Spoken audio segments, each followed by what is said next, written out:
Good morning. Thanks for tuning in to Horn Around the Garden. So glad to have you here.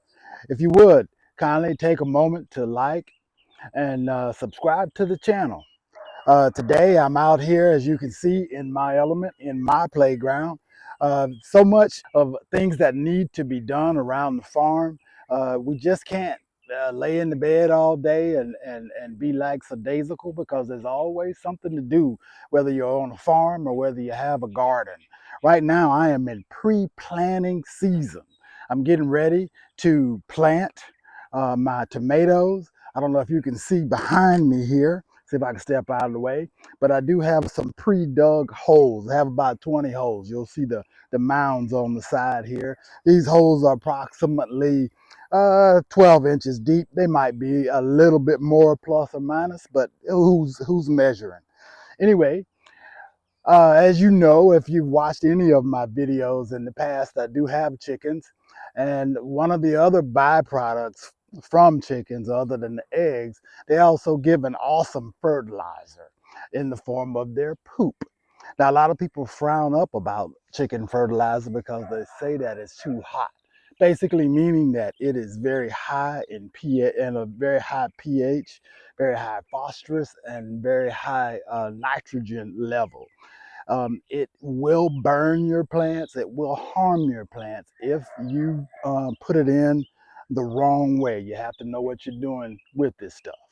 So what I've done, I went out, I've dug basically a 5 gallon bucket of it. And whenever you're handling it, because let's just be real, folks, it is poop, you do want to make sure that you're wearing some gloves for protection. And when you're handling this stuff, you don't want to use a whole gallon of it. This is just a little cup that I found. Essentially, what you want to do, come to your hole, put in just a little bit. You don't have to be heavy handed with it. If you are, you will be sorry later. This particular cup, I'm going to divide it between 3 different holes, okay?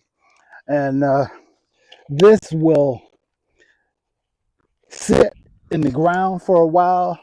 I want it to mature. I'm not going to be putting in my tomato plants. It'll be another 3 or 4 weeks.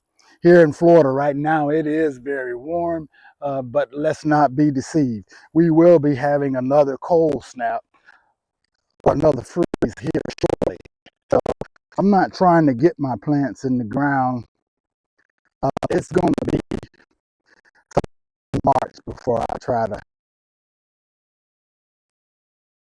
Once I get all of the uh, chicken manure in these holes, I'm gonna cover them up, not all the way to the top, and then I'm gonna use these bamboo poles that I found. Someone had harvested these or trimmed theirs down, and I picked these up off the side of the road for free. But anyway, I'm gonna drive these down in the ground, and they will stake exactly where I put this manure. So when it's time to plant, I can plant right on top of that area, and that nutrients that is provided from the chicken manure will really do tomatoes great because tomato plants are very heavy feeders. That's it for today, folks. You guys have a great day, and I pray that you have a blessed day. You guys take care, and we'll see you next time on Hoeing Around the Garden.